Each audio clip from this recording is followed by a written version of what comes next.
नमस्कार, आप live cities देख रहे हैं। मैं हूं जय शुक्ला।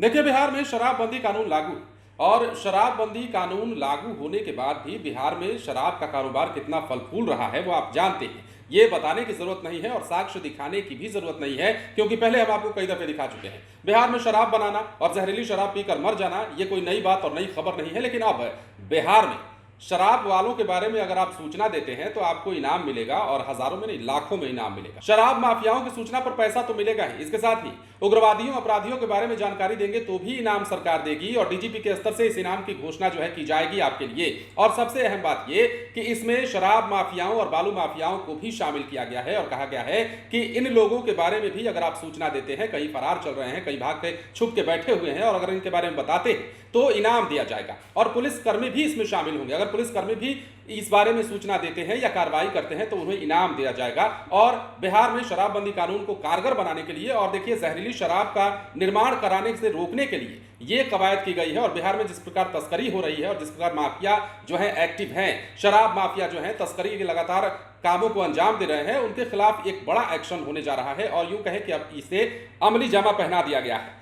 दरअसल बिहार में न सिर्फ कुख्यात अपराधियों उग्रवादियों के बारे में, बल्कि अब बालू माफिया और शराब माफिया के बारे में भी सूचना देते हैं तो पुरस्कार मिलेगा। बिहार में यह व्यवस्था तत्काल प्रभाव से लागू कर दी गई है। मुख्यालय की सिफारिश पर सरकार ने पत्र जारी कर दिया है। गृह विभाग के पत्र में कहा गया है कि बालू के अवैध कारोबार, बालू माफिया गिरोह सक्रिय है और शराब माफियाओं की आपराधिक गतिविधि भी विधि व्यवस्था को प्रभावित कर रही है। बिहार पुलिस मुख्यालय ने सरकार को जो है 25 अगस्त 2023 को ही रिपोर्ट दिया था।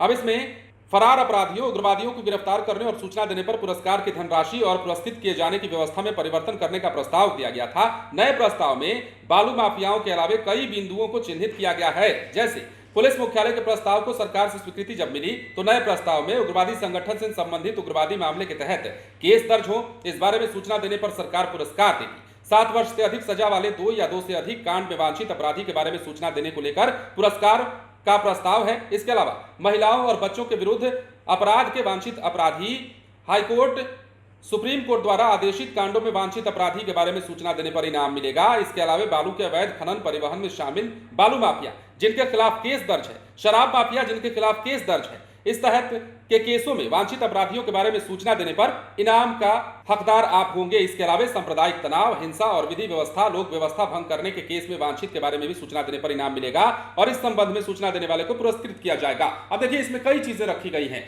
जो हिंसा से का आरोपी है, कई मामलों में वांछित है और फरार चल रहा है, उसके बारे में भी जानकारी देंगे तो इनाम मिलेगा। शराब माफियाओं के बारे में बताएंगे तो भी इनाम मिलेगा। बालू माफियाओं के बारे में बताएंगे तो भी इनाम मिलेगा। उग्रवादी हो, अपराधी हो, हाईकोर्ट और सुप्रीम कोर्ट से जो वांछित अपराधी हैं, मतलब आदेशित कांडों में जो वांछित अपराधी हैं, वो अगर आपको उनके बारे में अगर आप सूचना देते हैं तो भी आपको इनाम मिलेगा। और 3 लाख तक इनाम आप इस मामले में पा सकते हैं अगर आप सूचना देते हैं, तो सबसे बड़ी कार्रवाई है। अब देखिए, ऐसे लोगों का बचना बिहार में मुश्किल होगा जो इस तरह के कांडों को अंजाम देते हैं और फिर किसी न किसी तरीके से फरार रहते हैं या भागे भागे फिरते हैं, या फिर यहीं पर रहकर, जहां उन पर केस चल रहा है वहीं पर रहकर छुप छुपा करके शराब का धंधा करते हैं, कोई अन्य आपराधिक गतिविधियों में शामिल होते हैं। तो ऐसे लोगों की अब खैर नहीं, बिहार में बच कर रहना होगा। बने रहे लाइव सिटीज के साथ। यदि अब तक आपने हमारे चैनल को सब्सक्राइब नहीं किया है तो सब्सक्राइब कर लीजिए, ताकि हम आपको खबरों से अपडेट रख सकें। धन्यवाद।